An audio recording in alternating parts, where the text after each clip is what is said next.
The moment Taylor Swift whispered, "I want you to be here, I want to be there," it stopped fans in their tracks.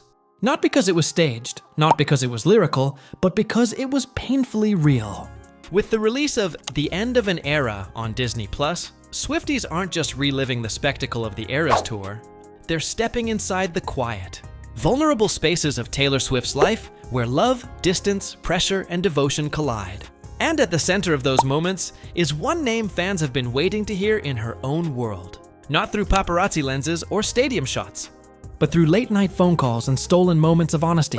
Travis Kelce. From the very first episode, the docuseries makes it clear this isn't just about glittering stages and sold-out stadiums.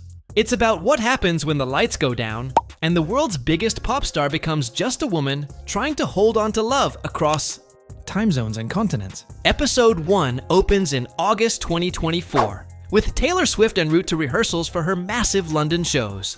She's exhausted, focused, and bracing herself for yet another city, another crowd, another moment where perfection is expected. Then her phone rings. It's Travis Kelce. The call feels intimate in a way rarely captured on camera. There's no script, no polish, no performance. "Baby, how you doing?" Travis Kelce asks, his voice grounding her instantly. Taylor Swift laughs softly, admitting she's about to do a cold rehearsal in a back room, trying not to overthink every move. When she tells him, "I love you," it's not dramatic. It's automatic, comfortable, real. The kind of love that doesn't need an audience. What follows is one of the most unexpectedly touching conversations of the entire series. The two begin comparing their wildly different, yet strangely similar worlds. Travis Kelce, one of the most recognizable stars in the NFL, talks about memorizing tens of thousands of plays, each one a tactical mission demanding precision and trust. Taylor Swift listens, then quietly laughs and says, "I've got songs to remember. You've got plays to remember." In that moment, the divide between pop superstardom and professional football disappears. They talk about their teams, not just metaphorically, but literally. "You've got teammates," she says. "I've got teammates." He mentions Coach Reed, and she responds without missing a beat. "I've got my mom." It's playful, but it's also revealing. These are two people who understand pressure, responsibility, and what it means to carry millions of expectations on your shoulders, and still show up for each other. As the call winds down, Travis Kelce thanks her for making his day. Taylor Swift, half laughing, half sighing, says something that instantly went viral among fans. "Some people get a vitamin drip. I got this conversation." It's a line that doesn't just melt hearts. It confirms what fans have suspected all along.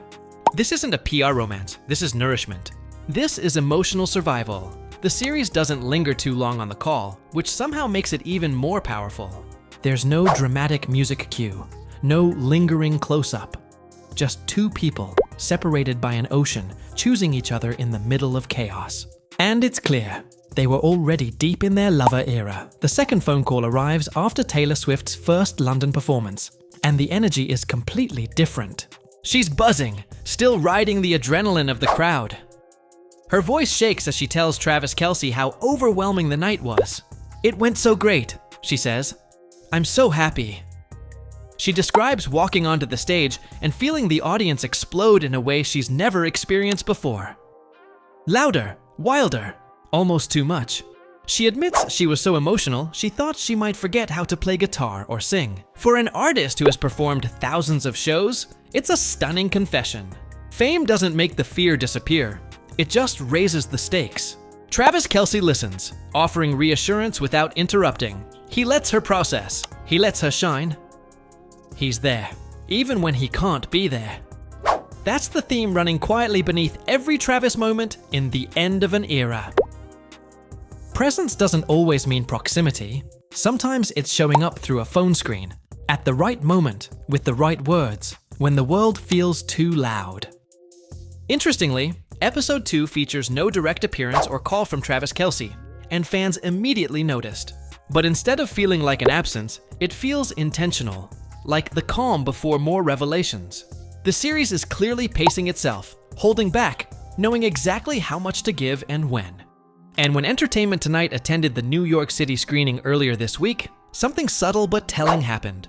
Throughout the screening, Taylor Swift was visibly teary, not overwhelmed by the crowd, not reacting to applause. Emotional in a way that suggested the journey itself, not just the tour, was catching up with her. Fans immediately began speculating that these tears were an Easter egg of their own, a sign that what's coming in future episodes goes even deeper. More vulnerability, more love, more moments that were never meant for headlines but ended up meaning everything. What makes the end of an era so powerful isn't the scale, though the scale is undeniable. It's the contrast.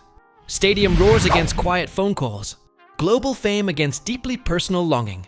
A woman who commands the world's attention, still needing reassurance, still needing someone to say, "I'm proud of you." And Travis Kelce isn't portrayed as a distraction from her career. He's part of what sustains it. Their relationship doesn't interrupt the Eras Tour narrative. It weaves into it, humanizing a figure so often mythologized that people forget she gets lonely too. The long-distance nature of their love isn't dramatized. It's normalized. It's hard. It's inconvenient. And it's worth it. The docuseries also subtly reframes how fans see Taylor Swift's evolution. This isn't the woman sitting alone in her tower anymore, haunted by power and isolation. This is someone who has built a life where success doesn't come at the cost of connection. When she reflects on her past solitude and contrasts it with where she is now, the message is clear. Love didn't shrink her world. It expanded it. By highlighting these moments with Travis Kelce, the end of an era does something rare in celebrity storytelling. It doesn't exploit intimacy, it honors it. It lets silence breathe. It trusts the audience to feel, rather than be told what to feel. And perhaps that's why these scenes hit so hard, because they remind us that behind the records, the trophies, the headlines, and the endless discourse, there's a heartbeat. There's a phone vibrating in a pocket. There's a voice on the other end saying, "I love you," and meaning it. As new episodes continue to stream on Disney Plus every Friday, one thing is certain. Swifties aren't just watching the end of an era. They're witnessing the beginning of something deeply human. A love story unfolding not in front of flashing cameras, but in between rehearsals, after performances, and in moments where two people choose each other again and again. And if these first glimpses of Taylor Swift and Travis Kelce are any indication, the most powerful parts of this story are still waiting to be told.